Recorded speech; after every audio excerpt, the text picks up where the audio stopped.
Hormuz প্রণালীকে শিগগিরই যুক্তরাষ্ট্রে ভূখণ্ড করার ঘোষণা দেওয়ার হুমকি দিয়েছেন মার্কিন প্রেসিডেন্ট ডোনাল্ড ট্রাম্প। ইরান যুক্তরাষ্ট্রের চলমান যুদ্ধের মধ্যেই শুক্রবার এমন মন্তব্য করেন তিনি। একই সঙ্গে ইরানের ওপর কঠোর অর্থনৈতিক চাপ প্রয়োগ করে যুদ্ধ বন্ধে তেহরানকে বাধ্য করার প্রস্তুতির কথাও জানিয়েছেন ট্রাম্প। বিশ্বের অন্যতম গুরুত্বপূর্ণ জ্বালানি পরিবহন পথ হরমুজ প্রণালী নিয়ে যুক্তরাষ্ট্রের এমন অবস্থানে মধ্যপ্রাচ্যের চলমান সংঘাত নতুন মাত্রা পেয়েছে।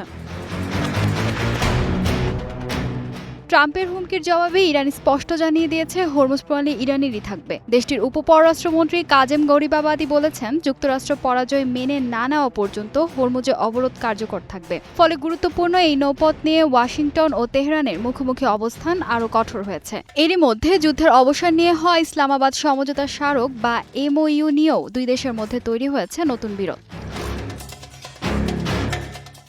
ইরানের পররাষ্ট্রমন্ত্রী আব্বাস আরাগচি বলেছেন, ইসলামাবাদ MOU ছিল যুদ্ধের অবসানের চুক্তি, কোনো সাময়িক যুদ্ধবিরতি নয়। তার দাবি, যুক্তরাষ্ট্র এই সমঝোতা লঙ্ঘন করায় আবারও সংঘাত শুরু হয়েছে, তাই 60 দিনের যুদ্ধবিরতি বাড়ানোর প্রশ্নই আসে না। অন্যদিকে শনিবার দক্ষিণ লেবাননের আনসার শহরে ইসরায়েলি বিমান হামলায় অন্তত 7 জন নিহত হওয়ার খবর জানিয়েছে লেবাননের রাষ্ট্রীয় সংবাদ সংস্থা। অর্থাৎ ইরান যুক্তরাষ্ট্র সংঘাতে প্রভাব ছড়িয়ে পড়ছে মধ্যপ্রাচ্যের অন্যান্য এলাকাতেও।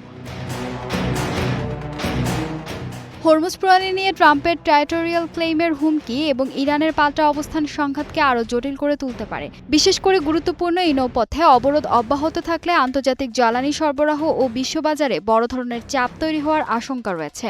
এখন মূল নজর যুক্তরাষ্ট্র সত্যি হরমুজ নিয়ে কোনো পদক্ষেপ নেয় কিনা এবং ইরান সেই পদক্ষেপের জবাবে কি করে। ফলে যুদ্ধ বন্ধের বদলে সংঘাত আরও বিস্তৃত হবে নাকি নতুন কোনো কূটনৈতিক সমঝোতার পথ খুলবে, সেদিকেই তাকিয়ে বিশ্ব। ফাহিমা সুরভি, নিউজ ডেস্ক, গ্লোবাল টেলিভিশন।